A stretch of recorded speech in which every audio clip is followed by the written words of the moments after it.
You know, guys, I came in on Saturday and I did a video about Black Friday and how I believe that Black Friday lost the cohesive element that it had that kind of brought everybody together. Yes, it was a consumerist event. It's always been consumerist, most of what we see these days. I was watching videos about the consumerist roots of watching football on Thanksgiving, obviously the consumerist roots around the rebrand of Santa Claus from Coca-Cola, all of that stuff, a lot of consumerism. But I think the point I was making when I was talking about Black Friday is back in the day when your moms and your aunts would go and fight other moms and aunts at Target to get a toy for their kids.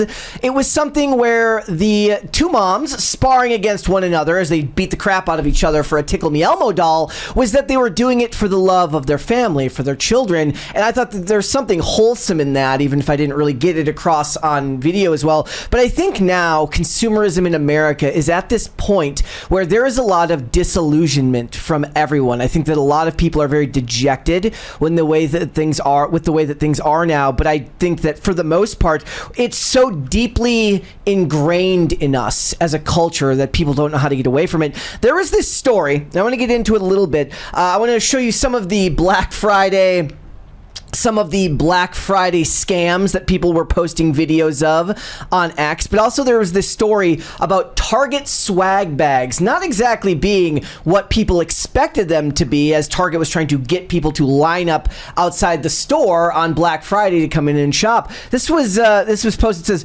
Target's 2025 Black Friday swag bag promotion promised the first 100 shoppers at each store a free holiday tote filled with over $99 in goodies. That's in quotes there, but the reality sparked widespread anger and accusations of a bait and switch. Most recently received only, they got basically low value items that you would get at the checkout counter. We're talking like mini shampoo, Uno cards, and Nerds. Yes, Nerds, the candy. Let's watch this video of somebody kind of describing what happened so you can see what we're talking about here. Target just played their customers harder than ever, and the Black Friday crowd is furious. It's very Hundreds AI. of shoppers stood outside in 2-degree weather, freezing before sunrise, all for the exclusive swag bag promised to the first 100 people in line.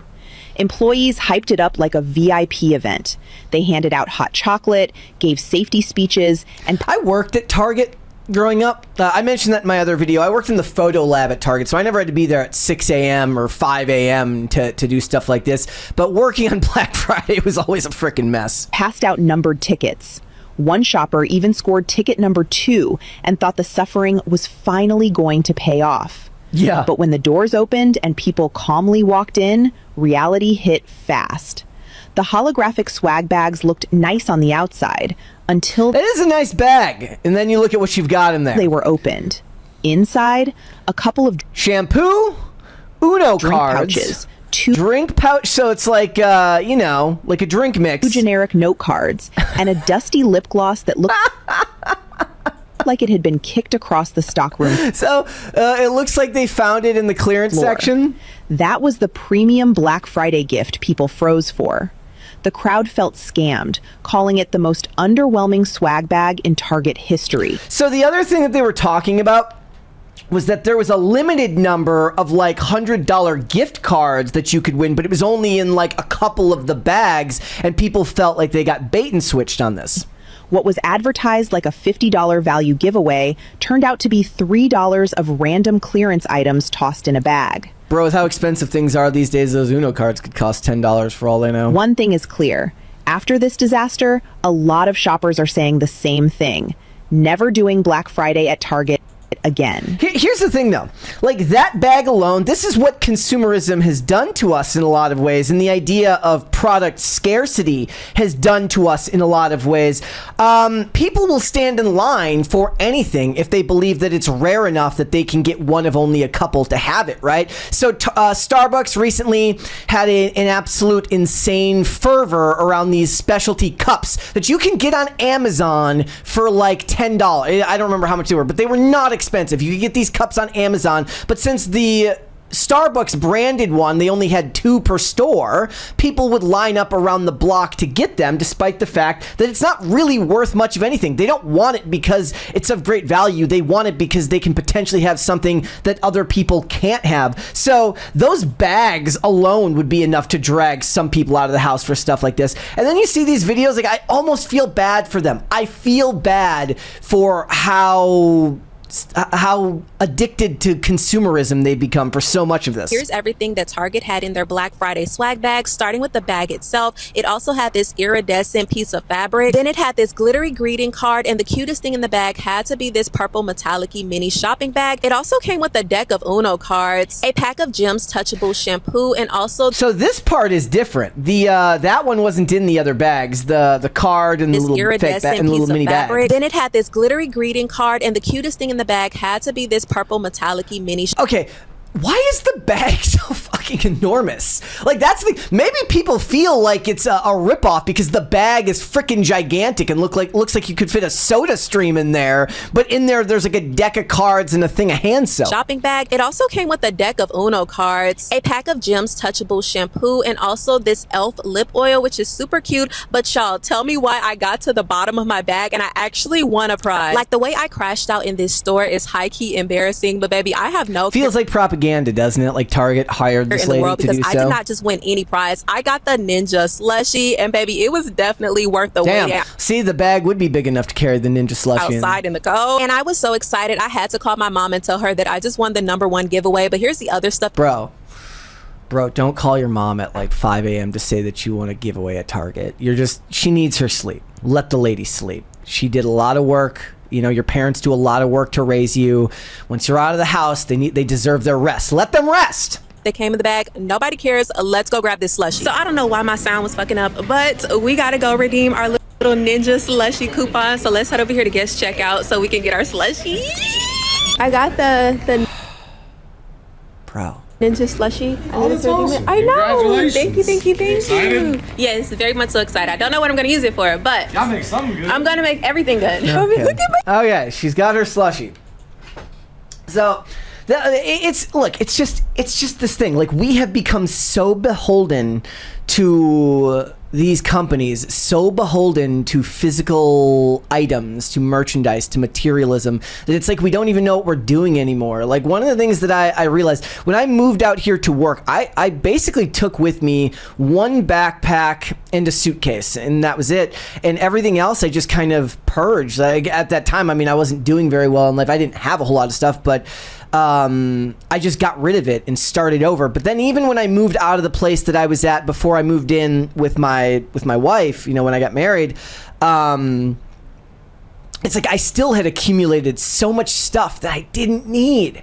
And I just like, I don't know what to do with it other than like, you're like, why did I buy all of this stuff? So I try to do better about things like this. I try to do this. But the other thing here is like, when it comes to these corporations, and we're going to look at some of these price scams as well, is like, it feels like these days, I just did a story about private equity getting involved in youth hockey. There's a great journalist, independent journalist named James Lee, who's been covering it, and it's disgusting. And I was thinking about it. I'm like, look, maybe this is where I draw the line. Like, I'm over it with a lot of this stuff. Maybe I'm not laissez-faire with so many of these things. It feels like these days these corporations have reached such critical mass that for a corporation like a Target or a Walmart or any of these companies where you have to call customer service, there is no incentive for them to actually take care of their customer. In an actual free market economy, you know, if there was the ability for the competition to put up a reasonable fight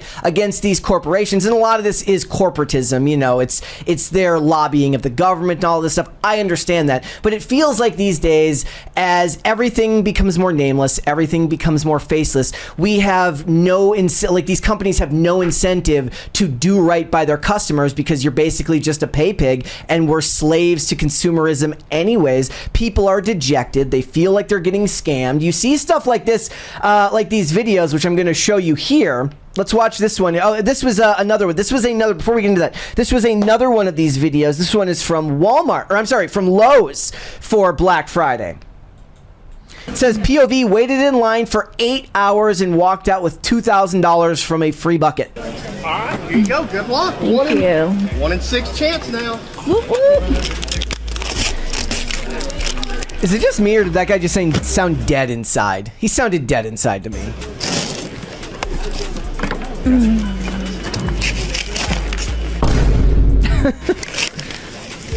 There's literally Charlie and the Chocolate Factory with a golden ticket from Lowe's, except for it's not Willy Wonka, it's Lowe's.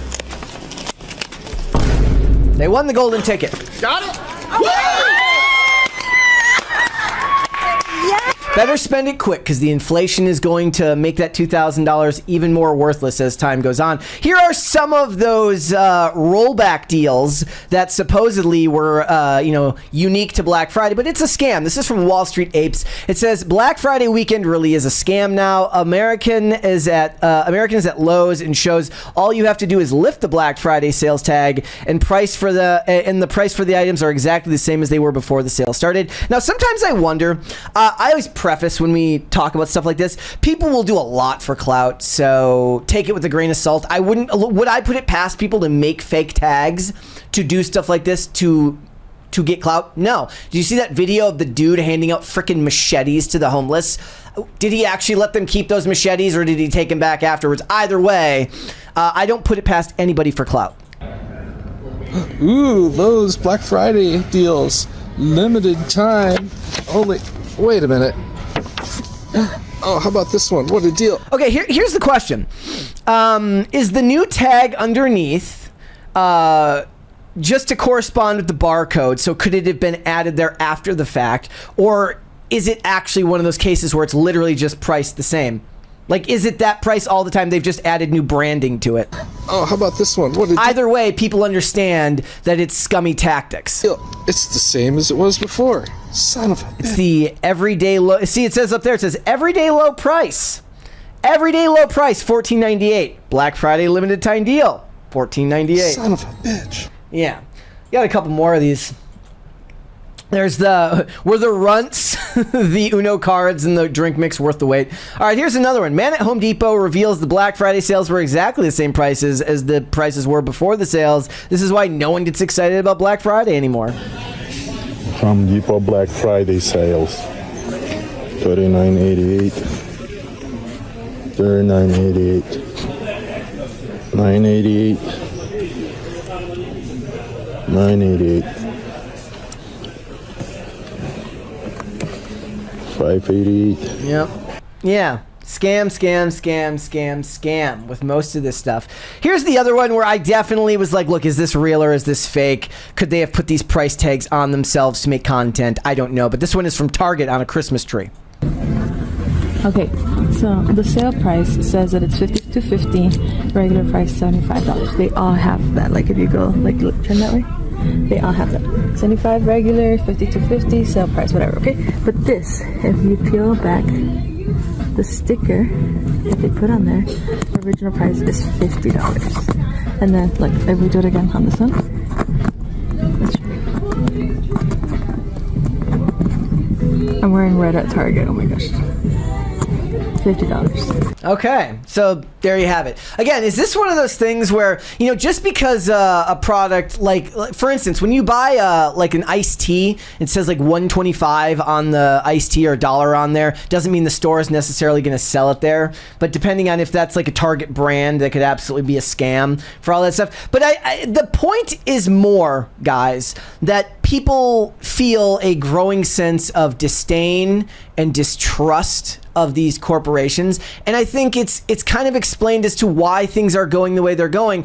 The economy is a great indicator of where the American people are going to be, and the economy right now is not where people want it. And they said that there was a record amount of money spent on.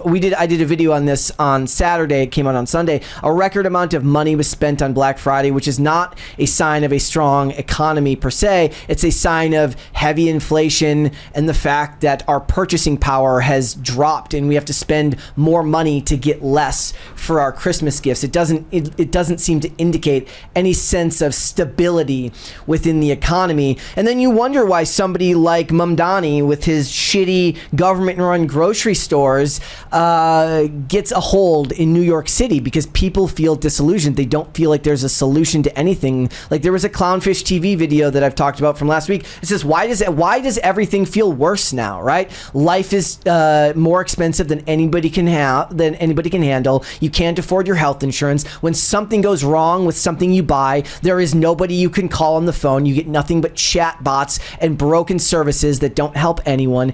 Everything just feels a little bit worse. And there is this growing disdain for these corporations. Like I said, private equity getting involved in youth hockey, preventing parents from being able to record their kids and have their own memories at home because they want to funnel them over to some bullshit streaming service where a parent will have to pay $50 so that they can watch their kids' hockey games rather than being able to film it themselves on their phone. You are turning the public against you in a lot of ways. And I don't know what the solution is for a lot of these things. I would love to say that the solution is to shop small, shop local, and you should.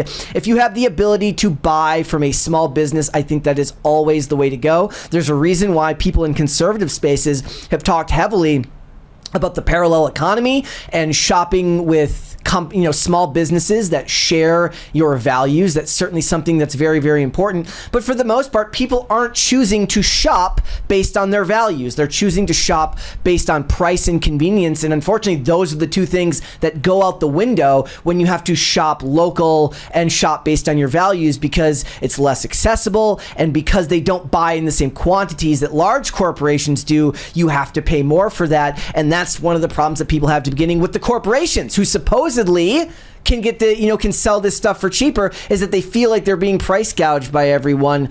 I don't know. My disillusionment with all of this is more because I just feel like I look at all of it and it just does feel like everything's kind of getting a little bit worse. And I guess for me, in a lot of ways, it's probably algorithmic. It's what you search online. Would I be feeling this way if I wasn't watching videos on it, talking about it? I think that plays a role in it a little bit, but I don't think there's very many people out there that would say that we're living in some type of golden age right now. I would be interested to know, guys, how would you solve the problems that are going on right now? And did you get any good deals on Black Friday, or was it a scam for you as well? Or did you do all your shopping online? Let me know down below. Remember, guys, PCC will be off this coming week. We'll be back on December 8th. It's going to be a lot of fun when we come back. But I'll be recording videos throughout the week. I'm going to be recording an episode that I'm going to cut up into segments with friend of the channel, Colonel Kurtz, over I believe tomorrow in the early afternoon. So look forward to, please go out and check those videos when those come out. I want to talk to her about James Cameron and the possibility of Fire and Ash being the last Avatar movie, if it all fails. She's got strong opinions on James Cameron, so stay tuned for that. Check out the next video. If you want to follow me, guys, I'm on Instagram and X at Brett Dasovic on both of those platforms. Thanks for tuning in to the episodes, and see you then, guys. Later. Thanks for watching. Listen to full episodes of Pop Culture Crisis on Spotify. Keep up with us on social media and make sure you subscribe and ring that bell so you never miss the show. Bye, guys.